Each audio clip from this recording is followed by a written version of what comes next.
नैनीताल लोकसभा के सांसद अजय भट्ट ने कहा, देवभूमि उत्तराखंड में तीर्थाटन का सदियों से बड़ा ही विशेष महत्व रहा है।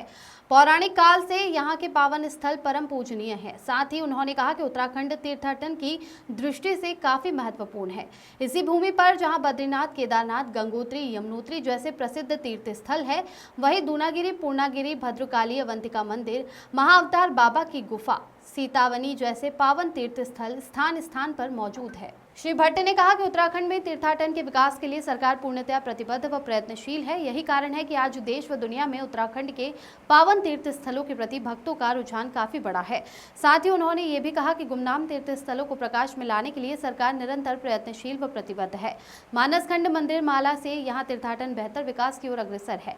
श्री भट्ट यहाँ वरिष्ठ भाजपा नेता सरदार गुरदीप सिंह के आवास पर पत्रकारों से वार्ता कर रहे थे। इस अवसर पर सरदार गुरदीप सिंह, हरवंश सिंह भाजपा मंडल अध्यक्ष, धन सिंह बिष्ट, नारायण सिंह बिष्ट, बॉबी संभल, जगदीश अग्रवाल, लालचंद्र सिंह, संजीव शर्मा, डॉक्टर आर.के. सेतिया, अरुण जोशी, विनोद श्रीवास्तव, प्रेमनाथ पंडित, राजलक्ष्मी पंडित, सुरेंद्र लोटानी, संजय अरोड़ा सहित अनेकों मौजूद रहे। इस बीच श्री भट्ट को पूर्व न्यायाधीश रहे स्वर्गीय उमाशंकर पांडेय जी की मधुर स्मृति में लिखी गई जय मां बगलामुखी पुस्तक भी भेंट की गई। श्री भट्ट की से साथ इस अवसर पर हुई वार्ता के प्रमुख अंश।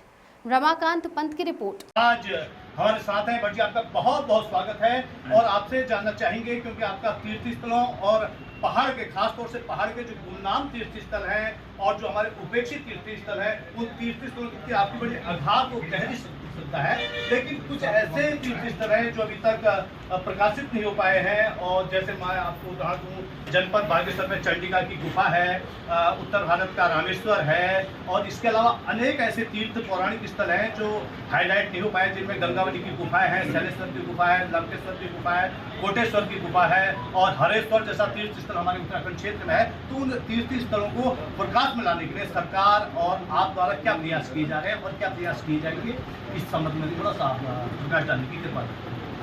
सरकार ने अभी देखा, आपने मानसखंड हो गया जी, मानसखंड मंदिर, तो ये इसका एक मुख्य उद्देश्य ये है, केदार खंड, मानसखंड, इन खंडों में जो मुख्य तीर्थ हैं, गुमनाम तीर्थ हैं, उनको जोड़ना और जो बहुत भीड़ लेते हैं, क्राउड लेते हैं भक्तजनों की, उनको जोड़ना, उनको सुविधाएं देना, मूलभूत सुविधाओं से उस स्थान को परिपूर्ण करना, ताकि आने वाले किसी भी पर्यटक को कहीं पर भी कोई कष्ट न होने पाए।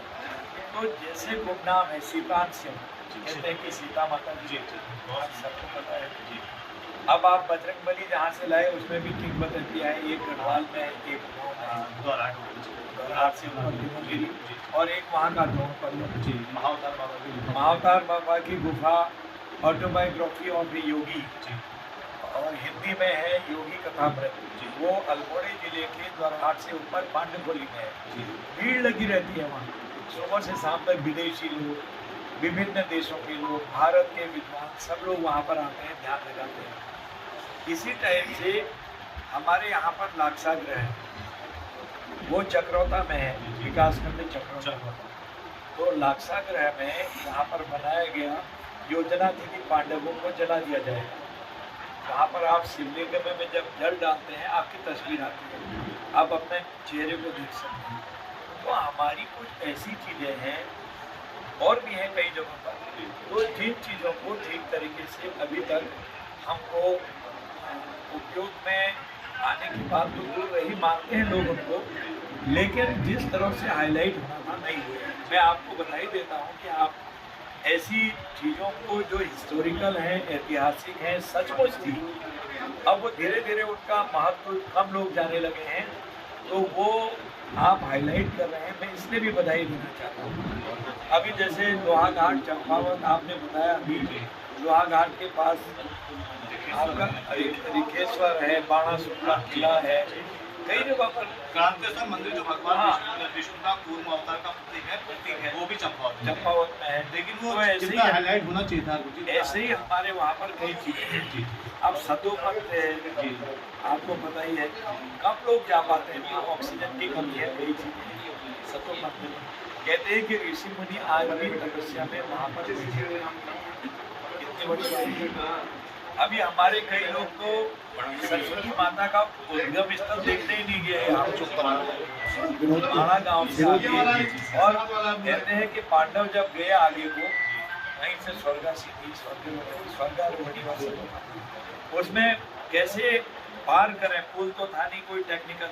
भीम भगवान ने ऐसे उठाया, शक्तिशाली तो थे, एक इतना बड़ा पत्थर लगा दिया है, वो पुल का काम कर रहा है आज भी। अब उसके ऊपर इधर से दीवार दे दी है, लेकिन आप देखेंगे बड़ा पत्थर, इतनी बड़ी खाई है, अगर गिर जाए तो आदमी का पता नहीं लगेगा। ऐसी चीजें हैं, ये चीजें हमारी हाईलाइट हो ना, बहुत अच्छा प्रयास है। अब हमारे भविष्य बद्री बनने लगे हैं, आपको पता है। आदि बद्री थे, वर्तमान बद्री है। भविष्य में जब भी वो संकट आएगा, दोनों पट मिलन हो जाएगा पर्वत, फिर बद्रीनाथ जी कोई नहीं जा पाएगा।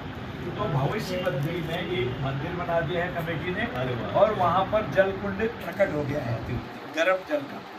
तो ये चीजें हो रही है, इतिहास लाना चाहिए। और जैसे हमारा त्रिजुगी नारायण है, जी, भगवान शिव जी का विवाह माता पार्वती से जहाँ हुआ, वो अग्नि आज भी जल रही है, प्रज्वलित चल रही है आज भी अग्नि।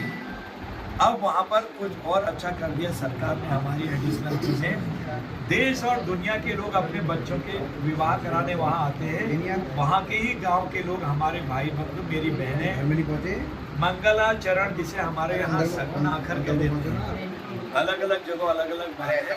मंगलाचरण से लेकर भोजन कराने से लेकर सारी चीजें गांव के लोग करते हैं। लोगों ने अपने ग्रुप बनाए हैं, बहुत अच्छा। ऐसे गोरखनाथ में भी कर दिया, जहाँ उस सतयुग से धुनी जल्दी चलता है। हाँ, वहाँ भी अच्छा विकास, वहाँ भी सतयुग से धुनी जल रही है, अच्छा विकास है।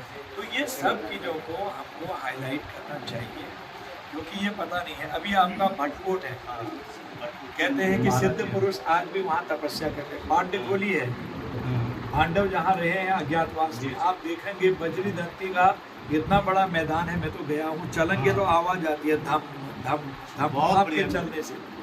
भटकोट में एक पहले संत रहते थे, खाली लंगोट पहन के, बहुत ठंडा होता है, आग जली रहती थी, एक कुदाल थी उनके पास, भोजन नहीं, वो कंदमूल जड़ उखाड़ के खाते थे। अब वो उनका शरीर है कि नहीं मुझे पता नहीं।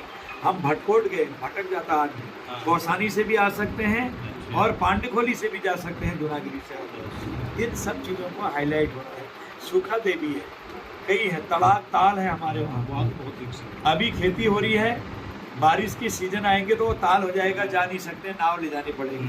ये चीज़ें देखनी चाहिए, ऐतिहासिक चीज़ें हैं। चलिए भट्ट जी, आपने बहुत सुंदर बातें आपने बताई और बहुत अच्छा सारांश दिया। एक अंतिम बात मैं आपसे कहना चाहूँगा कि लालकुआं क्षेत्र में एकमात्र अवंतिका का, उत्तराखंड का एकमात्र अवंतिका मंदिर है, जिसमें आपका भी सराहनीय सहयोग रहा है। तो यहाँ पर जो देवी की जो प्राचीन मूर्ति है वो भी पौराणिक है।